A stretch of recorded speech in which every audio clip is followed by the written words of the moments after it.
So, if you told me back in 2019 when they announced the Batman to now, I really look convinced that this movie was actually going to be trash.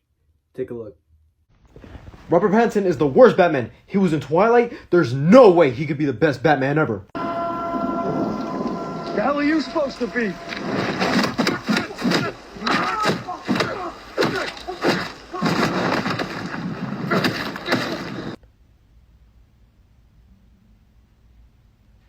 I don't know about you, but where the lotion at?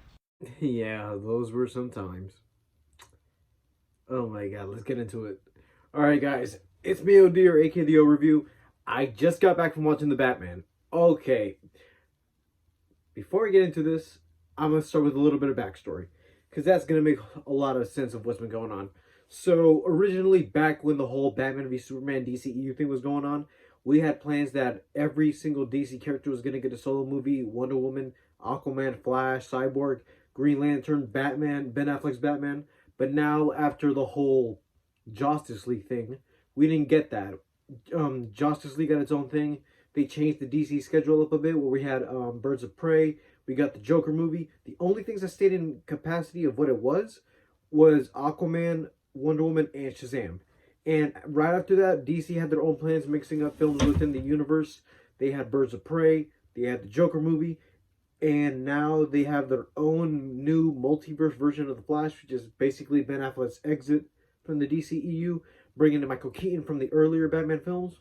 And this Batman movie is basically its own thing, where here's the DCEU and this is the Batman. They're both linear paths, but one is basically going halfway when the DCEU is still going its own period, doing its own universe, while the Batman stays separate from its own universe. And now that I can stop explaining it, it's basically a Batman solo movie with just Batman. No DC heroes whatsoever besides him. Its own universe. Don't know if they're going to expand it any further, because there are a bit of mentions of other cities in this universe. But let's just get into this. Okay, so I want to start with this. Robert Pattinson. Okay. It's funny because now that I look back at that old TikTok I did, I'm thinking about him as Twilight Boy or Edward from Twilight. Whoever watches Twilight, I'm like, this motherfucker really gonna be Batman? You tripping? And it wasn't until that first trailer where I actually thought to myself, oh, interesting. Okay, I like that fight. The suit was okay when I watched it, but he impressed me. I like this Batman, and it's funny because I feel like this is the first Batman movie that's not animated, where it's basically 80% Batman with a little bit of Bruce Wayne.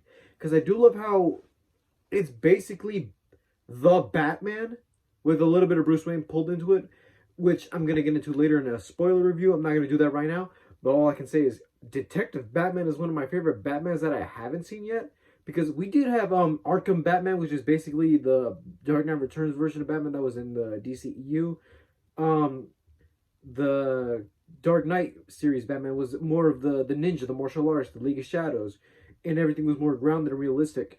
This film was realistic too, but it's almost like in its own comic book world, where the Batsuit is basically more like a stitched up ish suit. It has padding, but it's not essentially the whole mask helmet thing, because you do see some stitches around the mask, which is kind of a cool detailing. And his way of vengeance, which that scene where you saw in the trailer where you see him fighting the Joker gang, and he gets at one of them just one-handed fisting, and that whole sequence was just amazing. I really want to get into it later, but this is all I'm gonna say about Robert Pattinson's Batman for now. Okay, Zoe Kravitz, by the way, her Catwoman, I was impressed, but it kind of makes me wonder, is she better than Michelle Pfeiffer? Because to me, Michelle Pfeiffer's the best Catwoman, and all I can say is that she was actually kind of cool. She impressed me, and she did show some of the physical qualities of Catwoman. Even though I have seen multiple versions of it in the comics and the games, the most definitive Catwoman I saw was Michelle Pfeiffer from Batman Returns. But Kravitz was amazing, man. I actually kind of liked the whole thing they were doing with her arc. That I can't say here, but this is going to be the weird part. I'm about to be doing these reviews, that some of it is going to be a spoiler, some of it is not. And I can't say I'm like, oh, I can get into it, which is kind of vague, because this is a whole 3-hour movie. And I can't say for a doubt that I was bored in this movie, man.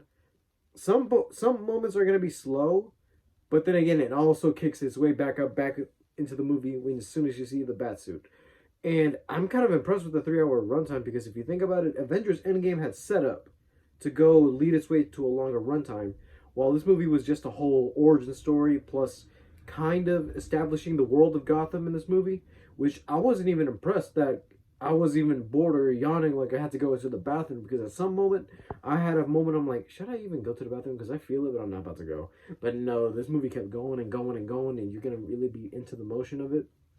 And all I could say is that the way they treated Gotham in this movie, it's is actually making me wonder if they can actually pull off some of the interesting stories about Gotham because Ben Affleck's version of Gotham, oh not Gotham, but like the Batman, if this was his movie, they were gonna treat it more like Arkham Asylum, where you see multiple villains in one go. Because in this movie you got the Riddler, you got Penguin, you got Catwoman, kind of anti-hero, and some other side characters.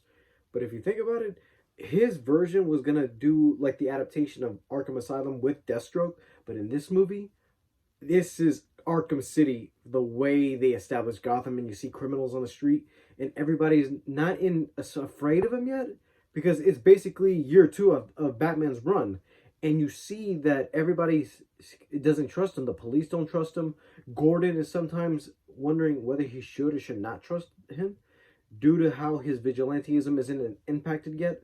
Because I do want to see if they gonna try to do the year one story, or at least see a bit of it where you see Batman with the hockey mask, and you see him with the ski mask just covering his eyes, and you see everything like that. Him fighting crime in his early years before he gets the bat suit. And I hope we get a version of that at some point. I do want to see it now, but I really can't wait to see what happens next. Okay, now this is the part where I'm actually going to think about it.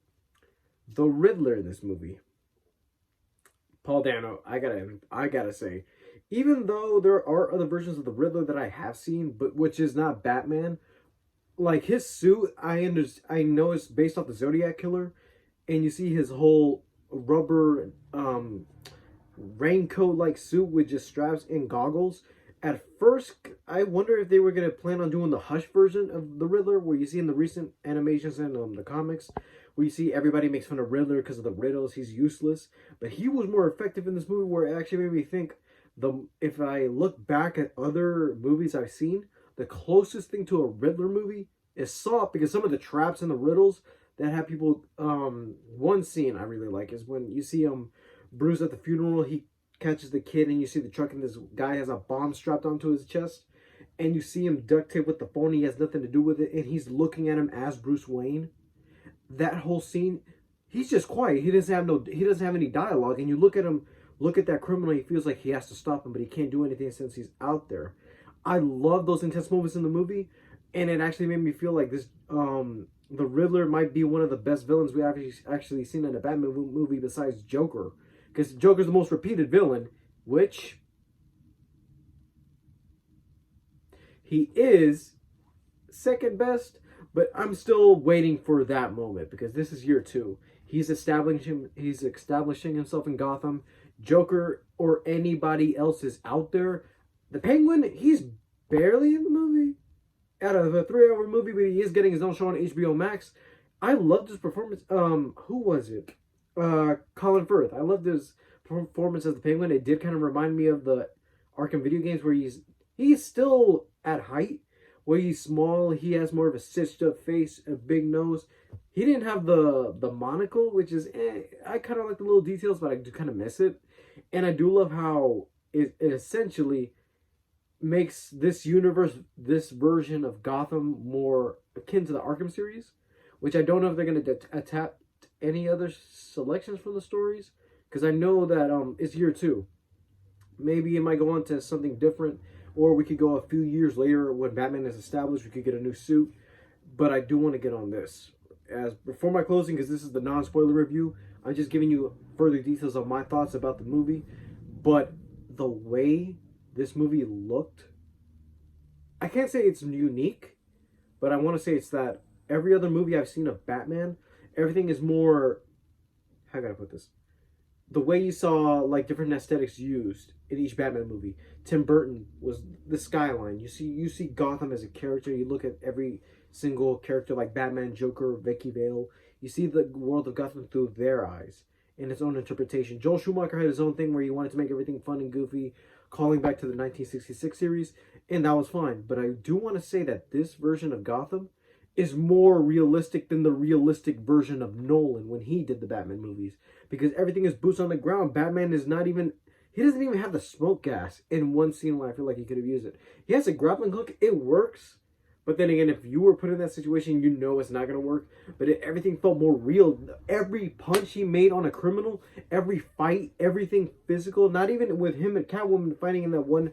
I think you seen it in one of the trailers where you see them fight and you see the aesthetic with them just in a room, one shot, not even moving around, just sideways fighting, not even throwing any physical hits.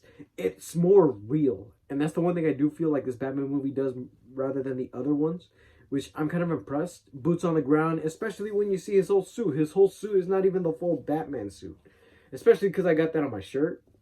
Everything is not even established yet. Everything has holes in it. His suit is made of metal, almost like the Mandalorian. He can take shots, but at least he does take the beatings. He can get back up without any training. He's been trained. But I do want to see the version of this Batman go forward. I know they're going to do another one. I know they're going to establish his Batman as now the Batman, rather than Michael Keaton, because I know when they go back to the whole DCEU thing, they're going to change that again. And I think I can remember, this is Earth 2, right? I'm not the only one thinking it. That this is Earth 2, and I know they said it somewhere, but I'm not sure if they did. That this is Earth 2 version of Batman in the DCEU. Don't know if it's going to lead into anything in the Flash, but I can't wait to see what happens next. For the Batman, I prefer this at a full price in theater day one. The whole rating system, I'm going to figure out later because I feel like I have to establish that at some point. But I'm just going to say this is a day one. I can't wait for you guys to watch the Batman. I'm excited. Post-credit scene. I'd rather you not stay for that, because I really got yeeted like Captain America at the end of the Spider-Man Homecoming post-credit scene. I was excited at first, but disappointing. But then again, they got us. And one scene in this movie, I for sure, if it wasn't for the 3-hour timeline, this was the best post-credit scene that they could have done. I'll get into it in a spoiler review, but this is my big review on the Batman. I loved it. I hope you guys get to go see it. I know it's not going to make as much as Spider-Man No Way Home, but at least it's a win for DC, because you know this is their year. They have everything coming out this year, and I can't wait to see what happens next. Alright guys, that's all for today. I'll see you guys next time. See you in the next video. Bye guys.